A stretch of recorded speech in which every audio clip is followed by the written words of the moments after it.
હું ડિબેટમાં એકલો જ બેસી, બરાબર, મારી સામે 5 બેસાડવા હોય, 10 બેસાડવા હોય, તમારે જેને પણ નિષ્ણાંતોને લઈ આવ્યા હોય, છૂટ.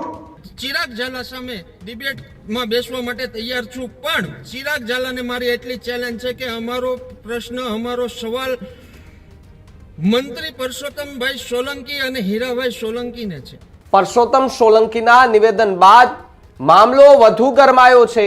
આહિર સેનાના ગમે તેટલા આગેવાનો સામે હું એકલો બેસીશ ડિબેટમાં, તેવી વાત ચિરાગ ઝાલાએ કરી.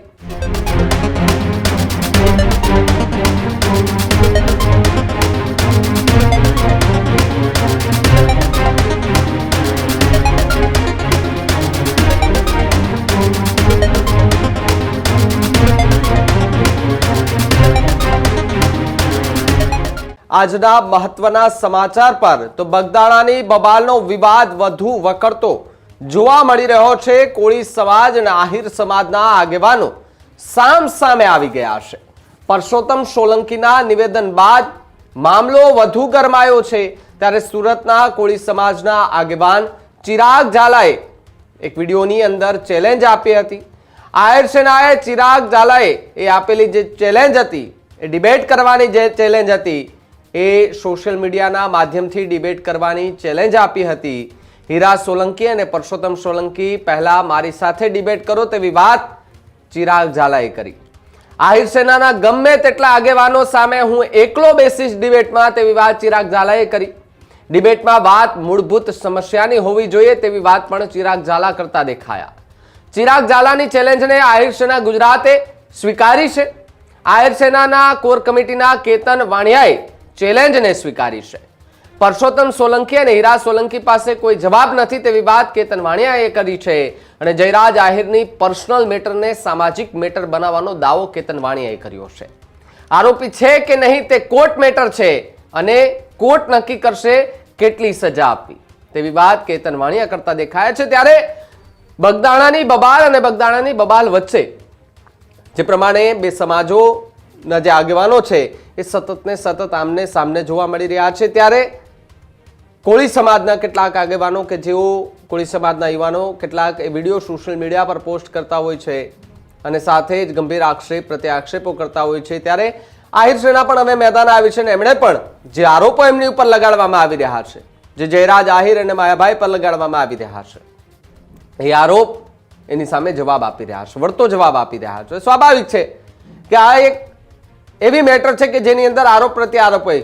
સામાજિક રીતે ગમે ત્યારે આપણે જોયું તો એક આરોપ લગાવે તો બીજો સામે જવાબ પણ આપતો હોય છે. એ જ રીતે આ ઘટનામાં પણ જોવા મળી રહ્યું છે કે જ્યાં કોળી સમાજના જે કેટલાક લોકો સોશિયલ મીડિયા પર વિડીયો બનાવીને પોસ્ટ કરી રહ્યા છે, આરોપ પ્રત્યારોપો લગાવી રહ્યા છે, તો હવે એમને જવાબ પણ આપી રહ્યા છે. જે આહિર સેના છે તેમના જે આગેવાનો છે એ મેદાને આવ્યા છે ને એમણે પણ ચેલેન્જ સ્વીકારી છે અને કહ્યું છે કે જો કોળી સમાજને આગેવાને ડિબેટની ચેલેન્જ કરી છે તો અમે પણ ડિબેટ કરવા તૈયાર છીએ. આવો બેસીએ ડિબેટમાં અને સામસામે આપણે ચર્ચા કરીએ કે ભાઈ આ જે પર્સનલ મેટર છે ને સામાજિક બનાવવાનું પાછળનું કારણ શું.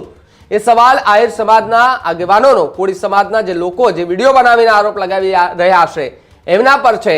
ત્યારે જે પ્રમાણે ત્યારે સોશિયલ મીડિયા પર ચિરાગ ઝાલા અને કેતન વાણિયા એ બંનેનો વિડીયો જે છે તે એક વાયરલ થઈ રહ્યો છે. એ બંનેને સાંભળો કે જેમણે ચેલેન્જની આ વાતને લઈ કે આ પ્રકારની પ્રતિક્રિયા આપી. હું આહિર સેનાના મિત્રોને કહેવા માંગુ કે હીરાભાઈ અને પરસોત્તમભાઈ પાસે ડિબેટ પછી કરજો. ચાલો, હું ચિરાગ ઝાલા, યુવા કોળી એકતા સંગઠનનો અધ્યક્ષ, બરાબર, હીરાભાઈ અને પરસોત્તમભાઈ, બરાબર, એના સાથ સહકારમાં હું તમારી સાથે ડિબેટ કરવા માંગુ છું. આહિર સમાજના જે આગેવાનોને એવું લાગતું હોય કે આ તો એક એક જ્ઞાતિને વચ્ચે વૈમનસ્ય ફેલાવવાની વાત કરે છે, ધોકા મારવાની વાત કરી છે, તો તમારી સાથે હું ડિબેટ કરવા માટે તૈયાર છું. તમે કયો એ ન્યૂઝ ચેનલ અને તમે કયો એટલા વ્યક્તિ સાથે, હું એકલો જ બેસી. હું ડિબેટમાં એકલો જ બેસી, બરાબર, મારી સામે 5 બેસાડવા હોય, 10 બેસાડવા હોય, તમારે જેને પણ નિષ્ણાંતોને લઈ આવ્યા હોય, છૂટ. બરાબર, હું તમારી સામે ડિબેટમાં બેસવા માટે તમે કયો ત્યારે તમારી સામે ડિબેટમાં બેસવા માટે તૈયાર છું. પણ વાત મૂળભૂત સમસ્યાઓની હોવી જોઈએ, મૂળભૂત અધિકારોની હોવી જોઈએ. આજે મિત્રો આ વિડીયોના માધ્યમથી હું મેસેજ આપવા માંગુ છું કે જે ચિરાગ ઝાલાએ ચેલેન્જ આપી છે કે હું આહિર સેના ગુજરાત સામે ડિબેટ કરવા માટે તૈયાર છું, તો મારી ચિરાગ ઝાલાને પણ ચેલેન્જ છે, જો ડિબેટ કરવા માટે તૈયાર હોય તો આહિર સેના ગુજરાત વતી હું કોર કમિટી મેમ્બર કેતન વાણિયા, આહિર યુવા કલ્યાણ સમિતિ કન્વીર કેતન વાણિયા, આહિર યુવા સંગઠન, આહિર હિત રક્ષક સમિતિ, સુરતના નાના મોટા 14 જેટલા સંગઠનો છે, એમાંથી એના વતી હું આજે ચિરાગ ઝાલા સામે ડિબેટમાં બેસવા માટે તૈયાર છું. પણ ચિરાગ ઝાલાને મારી એટલી ચેલેન્જ છે કે અમારો પ્રશ્ન, અમારો સવાલ મંત્રી પરસોત્તમભાઈ સોલંકી અને હીરાભાઈ સોલંકીને છે.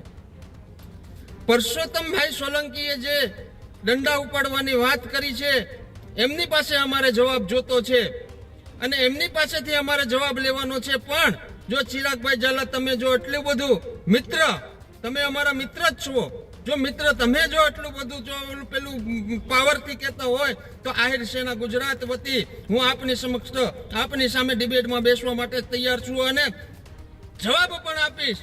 પણ ડિબેટમાં બેસવા પહેલા મારો તમને એક પ્રશ્ન છે કે તમે પહેલા પરસોત્તમભાઈ સોલંકી અને હીરાભાઈ સોલંકીને પૂછી જુઓ કેમ એની પાસે કોઈ જવાબ નથી? એની પાસે આહિર સમાજને દેવા માટેના કોઈ સવાલના જવાબ નથી? તે તમારી જેવા લોકોને મિત્ર, તમે મારા મિત્ર જ છો, હું તમે કઈ દુશ્મન નથી, પણ તમને ડિબેટમાં બેસવાનું એ લોકો આમંત્રણ કહે છે કે તમે ડિબેટમાં બેસો. આવો હીરાભાઈ સોલંકી અને ગુજરાત રાજ્યના મંત્રી પરસોત્તમભાઈ સોલંકી, આજે આ જયરાજ આહિરની જે મેટલ હતી એ પર્સનલીને તમે સામાજિક મેટલ બનાવી દીધી. ભલે એ આરોપી છે કે નથી, પોલીસે પોલીસનું કામ કરી એની ઉપર ગુનો નોંધી એને જેલ હવાલે કરી દીધા છે. આરોપી છે કે નહીં એ કોર્ટને નક્કી કરવાનું છે. એને 5 દિવસની સજા પડે કે 5 વર્ષની સજા પડે, એ કોર્ટની મેટલ છે. મેટલ પતી ગયા પછી પરસોત્તમભાઈ સોલંકી આવા આગેવાન, કોળી સમાજના આગેવાન, ગુજરાત રાજ્યના મંત્રી એ ધોકા ઉપાડવાની વાત કરે તો અમને સ્પષ્ટતા કરી બતાવે કે એને કોની સામે ધોકા ઉપાડવા છે.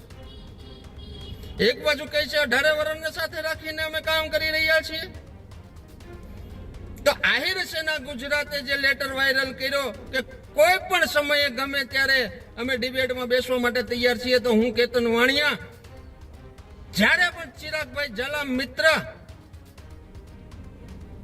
તમને એમ થાય કે મારે ડિબેટમાં બેસવું છે તો આવતા રહેજો, અમારી ફૂલ તૈયારી છે.